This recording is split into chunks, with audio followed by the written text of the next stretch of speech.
13 जून और 14 जून का दिन कुंभ राशि के लोगों के लिए कैसा रहेगा। जय माता दी दोस्तों, आप सभी का स्वागत है हमारे यूट्यूब चैनल अमृता एस्ट्रो में। और आज की इस वीडियो में मैं बात करूंगी इन 2 दिनों के राशिफल के बारे में। सबसे पहले हम इन 2 दिनों के तिथि, नक्षत्र और योग के बारे में जानेंगे। उसके बाद उसके प्रभाव के बारे में जानेंगे और वीडियो के अंत में कुछ महत्वपूर्ण उपाय। तो देखिए, 13 जून का जो दिन है ये शुक्रवार का दिन है। कृष्ण पक्ष चल रहा है, उसकी द्वितीय तिथि रहेगी। चंद्रमा धनु राशि में होंगे और पूर्व साढ़ा नक्षत्र में होंगे। अभी जो पूर्व साढ़ा नक्षत्र है इसके स्वामी होते हैं शुक्रदेव। और शुक्रदेव कहाँ है? शुक्रदेव विराजमान है मेष राशि में। इसके अलावा यहाँ ब्रह्म नाम का योग बना हुआ है।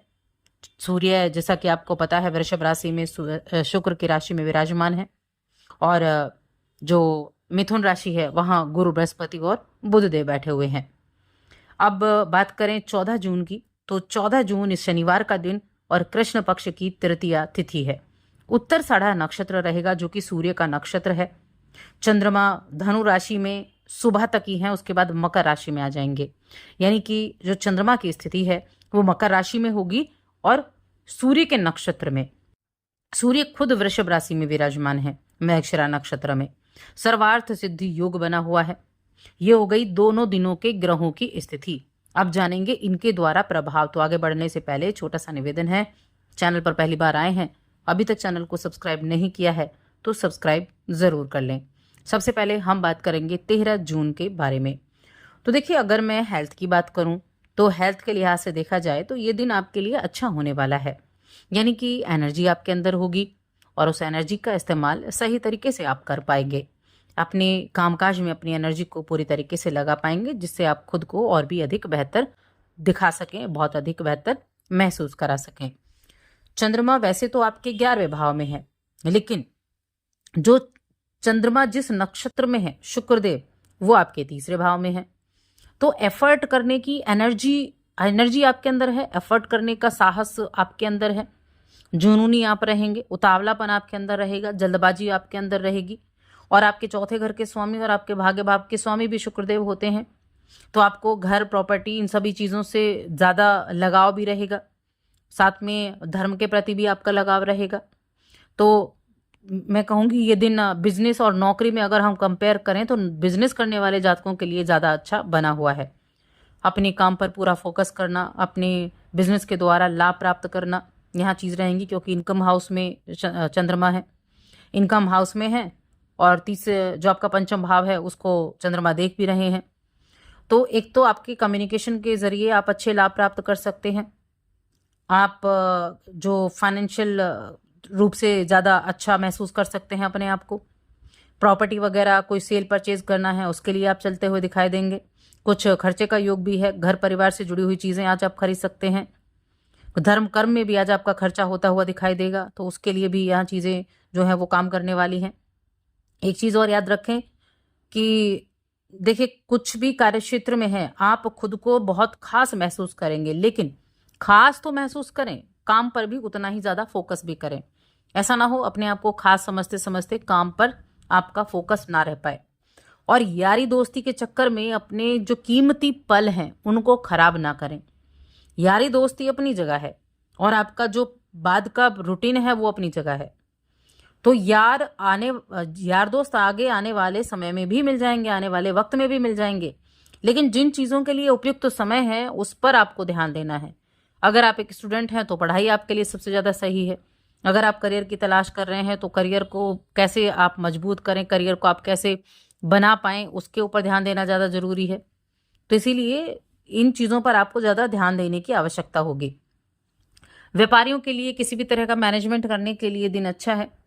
आपके जिस कंपनी में आप काम कर रहे हैं वहाँ आपके काम की सराहना होगी और आपको अच्छा पद भी मिल सकता है, एक अच्छा उत्तरदायित्व भी मिल सकता है।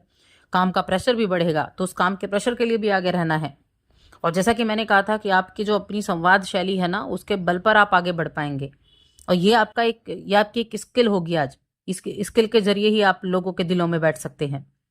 तो आप अपने आप को इम्प्रूवमेंट लेकर चलेंगे। अपनी जो कोई भी चीज़ें हैं जो आपको लगता है कि नहीं इस कार्य को हम कर लेंगे। देखिए, बहुत आसानी से चीज़ें प्राप्त नहीं होती हैं।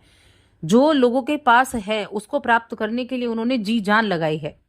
तो इसीलिए आप भी योजना बनाएं और ऐसी योजना बनाएं जिस पर आप अमल कर सकें। हिम्मत ना हारें, कोशिश हमेशा जारी रखें, सही रास्ता अपनाएं तो और बचत की तरफ ध्यान दें।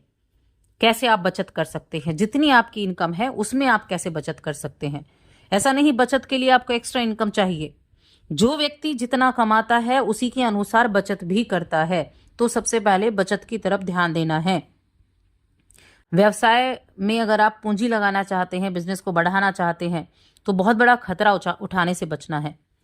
छोटे मोटे इन्वेस्टमेंट कर सकते हैं, लेकिन बड़े इन्वेस्टमेंट के लिए उचित समय का इंतजार आपको करना होगा। इस चीज का ध्यान रखें।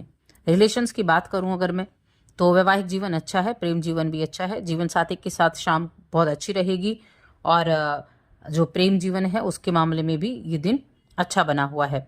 अब बात करते हैं हम 14 जून के बारे में।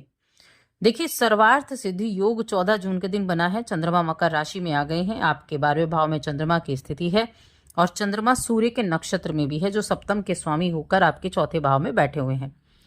व्यापार की अगर बात करूं तो व्यापार, अगर आप अपने घर से बैठकर कोई ऑनलाइन बिजनेस करते हैं किसी भी तरह का, तो उस काम के लिए तो ये दिन अच्छा है। इस काम के लिए ये दिन काफी अच्छा बना हुआ है। बाकी आपके जो जीवन साथी है, वो जीवन साथी की हेल्थ अगर कुछ खराब चल रही थी तो वो आपके जीवन साथी की हेल्थ थोड़ी ठीक रहेगी। 12वें भाव के चंद्रमा है तो कुछ खर्चा भी दिखा रहे हैं। ये खर्चा एक तो किसी परिवार के सदस्य की हेल्थ पर हो सकता है, या फिर घर परिवार से जुड़ी हुई चीजों की कुछ खरीदारी करने के ऊपर भी हो सकता है। 12वें भाव के चंद्रमा आपके लिए कुछ यात्रा का प्लान भी कर रहे हैं। आप अपने परिवार के साथ कोई यात्रा कर सकते हैं। कहीं ना कहीं ये यात्रा का योग भी है, जो घर से दूर की यात्रा आपके लिए दिखाते हैं कि यात्रा का योग बनेगा। अगर आपका ट्रेवल से जुड़ा बिजनेस है तो आपके लिए अच्छा है। नौकरी कर रहे हैं, बिजनेस कर रहे हैं, मिले जुले प्रभाव उनमें देखने को मिलेंगे।